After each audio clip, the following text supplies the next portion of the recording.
сатпа десе добуш сатылбай калат дегенден мен алысмын да, азайышы мүмкүн. Бирок буну өнүккөн өлкөлөр дагы жок кыла алган эмес. Алдыдагы шайлоодо эмне болот? Ошол добуш сатып алуу. Добуш сатып алуу бул сөзсүз иштейт. Сиздер сатып аласыздарбы? Биз сатып алган эмеспиз. Кантип, мисалы, сизде бүт мурдагы премьер-министрлерден бери өкмөт жетектеген адамдар, бай адамдардын бардыгы мисалы үчүн 4-5 ушул бүгүнкү биздин списоктогу ошол сиз айтып аткан премьер-министрлер, ошол бай адамдар бардыгы Бишкек шаарынан коюшкан. Бишкек шаарынан коюшкан. Бишкек шаарынан бардыгы чогулуп 1 мандаттык добушка ээ боло албай калышкан. Себеп дегенде добуш ала албай калышкан да. Эгер сатып алганда башкача болмок. Бизди көбүнчө региондордон шайлашкан. Биздин шайлоочуларыбыз региондордон болгон. Региондогу биздин азаматтарыбыз добуш алышкан. Ал тилекке каршы ал добуш алган балдарыбыз артта болуп калган. Биз аз алып калганыбызга байланыштуу көпчүлүгү депутат болуп келе албай калышты. Мына азыр саясий талдоочулар мандаттын баалары тууралуу дагы кеп кылып атышат да. $200,000, $300,000. Бул албетте келечекте ошол добуш сатып алууга алып келет да. 1000 сом, 2000 сом добуш деп айтып атышат. Ар түрдүү. Мисалы, сиздер деле талдап атсаңыздар керек. Кандай болот ошол баалар? Добуш берүүнүн баалары, добуш сатып алуунун баалары, мандаттын баалары кандай болот? Ушулар тууралуу ойлонуп атасыздарбы? Эми бул турмушта болуп аткан иш да. Бул мандаттын баасы ушунча 300,000, 500,000 деген. Мисалы үчүн 1000 сом, 2000 сомго добуш сатып алынып атат деген ал турмушта иштеп атат да.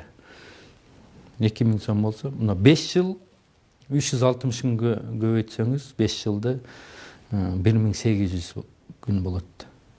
1800. Эгер 1000 сомду 1800ге бөлсөңүз, азыр 1 сом болбой калат күнүнө. Туурабы? Эгер 2000 сомго добуш сатылган болсо, күнүнө 1 сомдон 1 айга 30 сом. Добуштун сатылып атат да. Эгер сатылган болсо, буну элдин баары сатып аткан жок.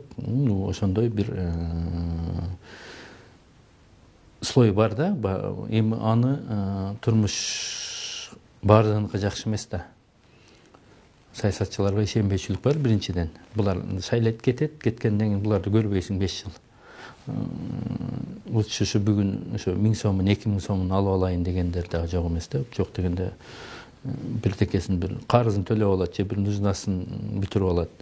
Ошондой маселе жок эмес. Бул жок болбойт. Эми ошо бир күнгө 1 сомго добушун сатып аткан адам сиздерге ыңгайлуу, бирок мамлекет үчүн туура эмес, мамлекеттин келечеги үчүн туура эмес. Ушул маселени токтотуш үчүн, азыр токтотуш үчүн эмне кылыш керек? Буну токтотуш үчүн бул өтө кыйын, бирок бир жолдорду мен мынтип айтат элем да. 1000 сомго эмес, добушту жок дегенде кымбатыраак сатыш керек да. 10.000 сом, 20.000 сом. Буну мындай болот да, 10.000 сом, 20.000 сомго добушун сатса, ал чогулуп келип туруп жанагы 10 эсе бүгүнкү күндө 1000 сомдон 2000 сомдон сатып атпайбы? 10 эсе кымбат болобу? Автоматически жана сиз айтып аткан 300.000 мандат 3 миллионго айланат. 3 миллион долларга эгер кымбат сатса. Ошентип эл олигархтарды наказать этет. 3 миллион долларга мандат сатып алыш мындай невыгодно болуп калат да. Ошондо олигархический жана сатып алуу болбой, ошондо акылдуу, билимдүүлөр сатып албай тургандар келишет да.